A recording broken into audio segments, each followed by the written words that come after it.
capítulo de Conexión Universitaria, un programa elaborado por estudiantes de periodismo de la Universidad de La Serena. Damos también las gracias a quienes nos sintonizan a través de los canales ATV de Andacollo, canal de la Ilustre Municipalidad de Montepatria, canal 2 de Los Vilos y a través de la señal online del diario El Día. Nuestro entrevistado de hoy es de acá, periodista egresado de la Universidad de La Serena, máster en Ciencia Política de la Universidad de Madrid, candidato a doctor en Ciencia Política de la Universidad del País Vasco. ¿Cómo está, profesor? Muy bien, y gran gusto de estar acá para conversar de estos temas que de una u otra forma nos afectan como sociedad. Como yo mencionaba, usted egresó de la Universidad de La Serena. Si nos puede contar cómo vivió su experiencia de ser alumno de la universidad. No, claro, fue una gran experiencia. Yo soy muy apegado acá al territorio. Yo soy de la zona, soy de la región y bueno, mi primera opción fue estudiar acá. Estudié pedagogía en historia, luego me interesó mucho el área de la comunicación, siempre asociado a esto de la comunicación política. Egresé de acá de la Universidad de La Serena. Trabajé bastante tiempo también acá en La Serena, en la región, hasta que se me dio la oportunidad de, en parte una decisión personal y en parte una decisión de la oportunidad de ese momento, que fue poder a través de una beca estudiar en España, un máster, que era un máster oficial, en la Universidad Autónoma de Madrid. Y entonces el año 2007, sin pensarlo mucho, con una maleta y unas mudas de ropa, me fui a Madrid, viví un año y medio ahí, estuve aprendiendo mucho acerca de lo que es la ciencia política como ciencia y también un poco de los procesos políticos de otros países latinoamericanos y europeos también. Nos mencionaba que realizó un posgrado en España. ¿Nos puede contar más cómo fue el estar en un país extranjero, el vivir otra realidad?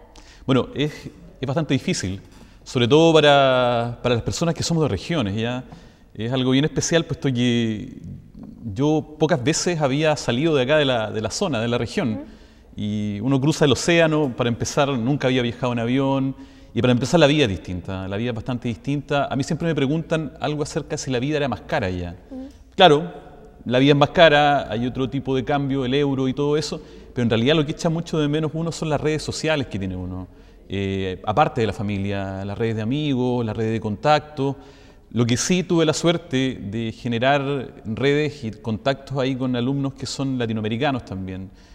Tuve grandes amigos colombianos, argentinos, mexicanos, mi mejor amigo era de Puerto Rico, y ahí uno se da cuenta que en verdad los latinoamericanos, ahora que por ejemplo tenemos esto del fallo del Haya con Perú, los latinoamericanos nos parecemos más de lo que creemos muchas veces, somos muy parecidos, tenemos gustos bastante parecidos, a veces nosotros consideramos que hay un mundo de diferencia, pero no es tan así, somos bastante parecidos los latinoamericanos y conocí bastante.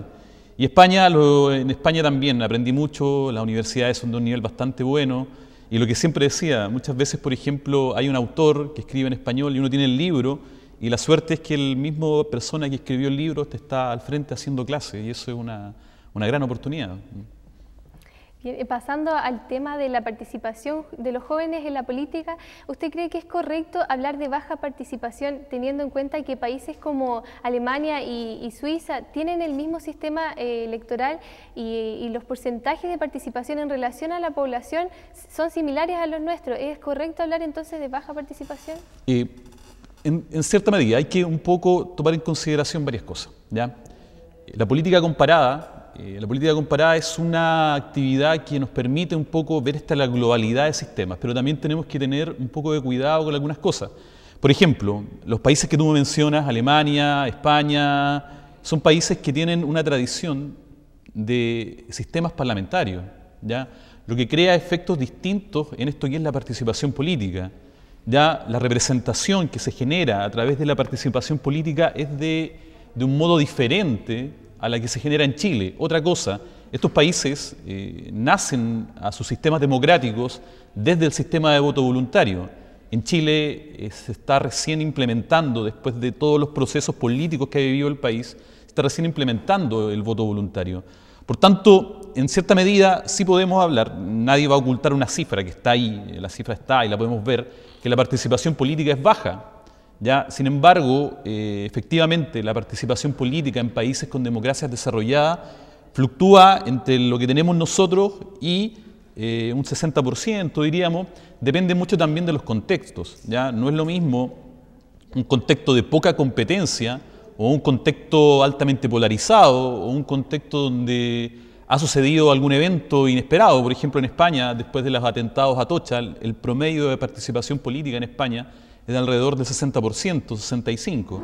Sin embargo, cuando hubieron atentados en Atocha y a 3 días después hubo una elección, obviamente la elección saltó al 80%.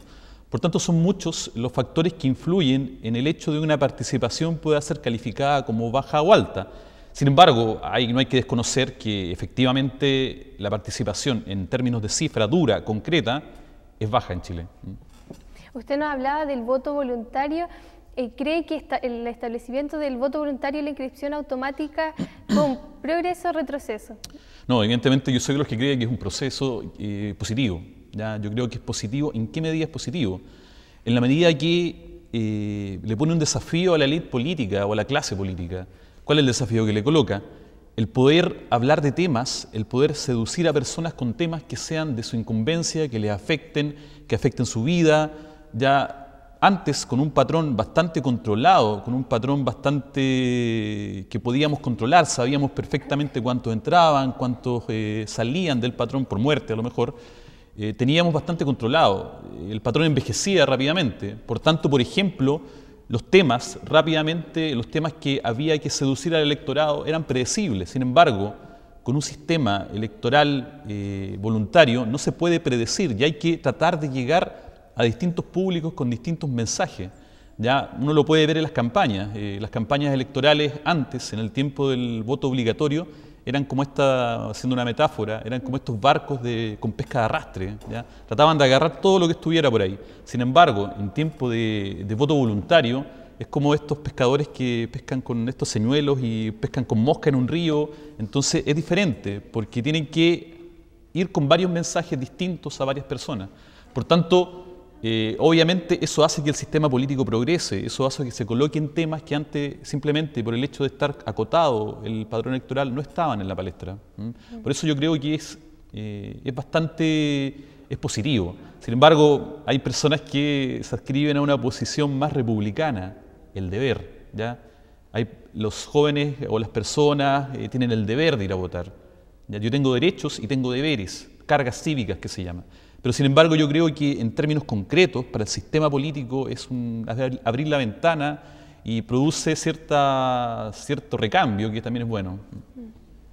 Según la cifra entregada por el CERVEL de las elecciones pasadas, cerca de un 51% de la población no acudió a las urnas y de la población que sí acudió, cerca de un 10% fueron jóvenes. ¿Por qué cree a qué se debe esto? Mira, en los estudios de participación política internacional hay bastantes razones. Se generan bloques de teorías que tratan de el porqué, de dar una respuesta, de ver los factores al fenómeno. A mí me gusta mucho un autor que se llama Sidney Verba.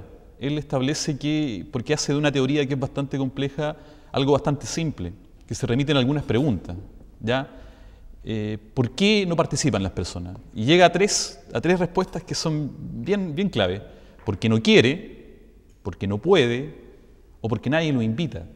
¿Ya? Claro, uno dice, claro, eso es obvio, pero de cada una de esas surge una inmensidad de teorías y una inmensidad de conceptos que son factibles de analizar. ¿Por qué alguien no puede participar? Porque no tiene información, porque no tiene recursos, por ejemplo, porque vive en zonas rurales aisladas y no puede ir a votar ese día, como pasó en las elecciones recién pasadas, porque tiene un montón de limitantes que le hacen no poder. ¿Por qué no quiere? Porque no está motivado, porque tiene cierta anomia social, porque no le interesa, porque le interesa cierta individualidad más de otros componentes sociales.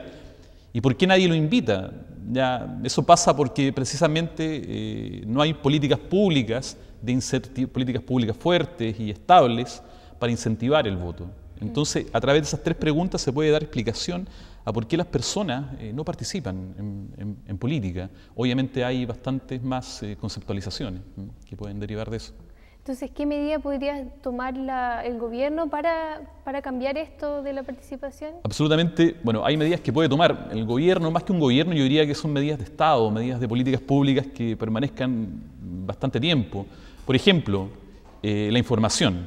¿Por qué no quiere alguien participar? ¿Por qué no puede alguien participar? A lo mejor porque no tiene el conocimiento.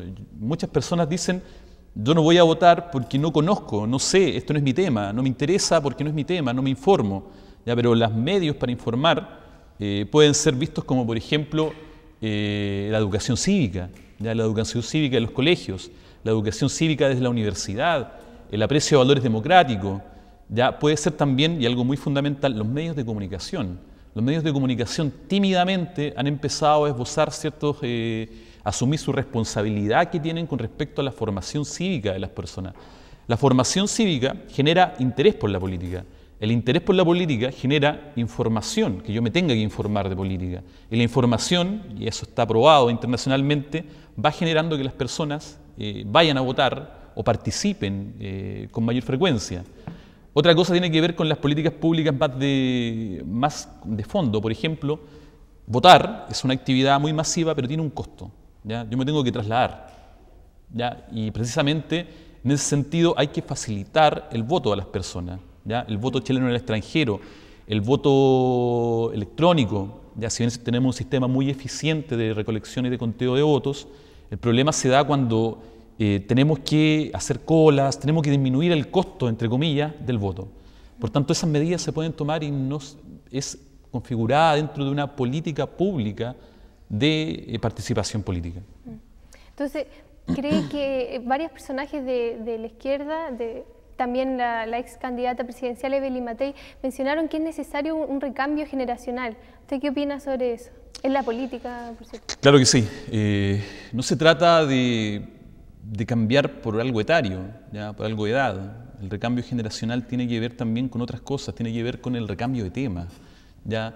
La participación política, por ejemplo, es un fenómeno que es, valga la paradoja, es antiguo y nuevo. ¿Por qué es antiguo? Porque siempre que se genera un sistema democrático tiene que haber participación política, ha existido, limitada, no limitada. ¿Y por qué es un fenómeno nuevo? Porque las configuraciones de la sociedad actual, las configuraciones económicas, sociales que tiene actualmente la sociedad, establecen que uno tiene que participar y que tiene que poner en relevancia ciertos temas. Y eso no va muy unido a la edad, va unido un poco al recambio de valores posmateriales, por ejemplo, de valores que tienen más que ver con el simple hecho de la supervivencia. Ahora nos interesa más que la supervivencia económica, también nos interesa otro tipo de valores, como el auge de los movimientos ambientalistas, el auge de cierto tipo de cosas que nos van generando una nueva propensión a colocar temas en el tapete. Yo creo que por ahí va la regeneración, un poco de regeneración de valores, regeneración de temas, regeneración de cosas que han afectado a la representación en sí misma, a nuestros representantes. Bien, profesor, para terminar, ¿tiene algunas palabras para dirigirse a los jóvenes de la universidad? Claro, bueno, a los jóvenes de la universidad, a mí como profesor de acá, yo tengo el orgullo, y de verdad me gusta mucho eso, de haber sido alumno y de ser profesor acá. Por tanto, el asunto es que participen, ¿ya? No solamente electoralmente es una forma de participación, uno puede participar en un montón de cosas más, en organizaciones, en voluntariado.